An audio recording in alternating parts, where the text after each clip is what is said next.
कांग्रेस प्रत्याशी उदिता आवाना ने कहा है कि भाजपा जीत के सपने देख रही है, पूरे नहीं होंगे। देश में कांग्रेस व गठबंधन की सरकार बनेगी। चित्तौड़गढ़ में एक बार फिर 1998 का इतिहास रचा जाएगा। चुनाव के बाद बातचीत में उन्होंने कहा कि कांग्रेस के कार्यकर्ताओं में इस बार जोश था। भले भाजपा 400 पार का नारा देकर जनता को गुमराह करने का प्रयास करे, लेकिन जनता उनके साथ नहीं थी, कांग्रेस के साथ थी, कांग्रेस के प्रत्याशियों के साथ थी। किस प्रकार के परिणाम रहने वाले? परिणाम उत्साहजनक आने हैं। सभी क्षेत्र से कार्यकर्ता आके मिल रहे हैं, 2-2 घंटे बैठ करके जा रहे हैं, अपने अपने क्षेत्र की बारीकी से बता रहे हैं। बहुत ही उत्साह है कार्यकर्ताओं में। इस आधार से कह सकता हूँ कि नतीजे अच्छे थे।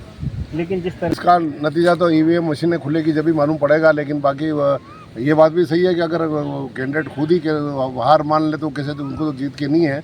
लेकिन गांव में मैं तो घुमा हूँ, वो तो इतने घूमे नहीं है।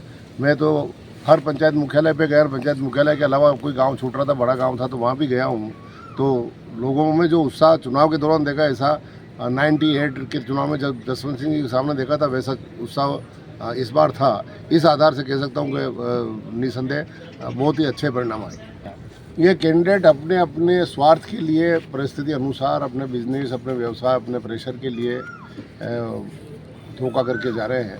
निसंदेह उनके कोई ऐसे लफड़े रहे होंगे, इस कारण से दबाव में आकर के चलो पाप सब धुल जाएंगे, वॉशिंग मशीन से निकल के आगे जैसे साफ हो जाएंगे, इसलिए गए होंगे। सभी बड़े बड़े व्यवसायी गए हैं, उसका भी नाम है बम का भी वहाँ इंदौर में व्यवसाय के मामले में। तो ऐसे कोई लफड़े होंगे, उस प्रेशर में ये गए तो कांग्रेस के साथ बहुत बड़ा धोखा किया।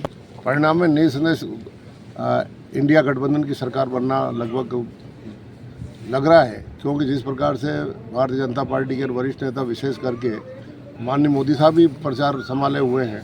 तो मैं इतना बड़ा राष्ट्रीय नेता तो नहीं हूँ, लेकिन जिस प्रकार से वो वापस चुनाव को मंगलसूत्र और आरक्षण में जिंदा हूँ जब तक नहीं हूँ, इस प्रकार के बयान दे रहे हैं, इसका मतलब कुछ न कुछ दाल में काला लग रहा है। इस कारण से इस प्रकार के स्टेटमेंट आ रहे हैं। बाकी आरक्षण का सुलबुला तो लोगों ने स्वतः ही चलाया कि भारतीय जनता पार्टी सत्ता में आई तो अब तीसरी बार तो ये ख़त्म कर देगी। ये बात आम थी जो उसने कहते कांग्रेस को ख़त्म नहीं करने दूंगा जब तक मेरे में प्राण है, जब तक ख़त्म नहीं होने दूंगा। तो ये क्या मतलब है? मंगलसूत्र छिने जाएंगे? देश आज़ादी को आज 75 साल हो गए, 50 साल कांग्रेस ने राज कर लिया, मोदी जी ने 10 साल राज कर लिया।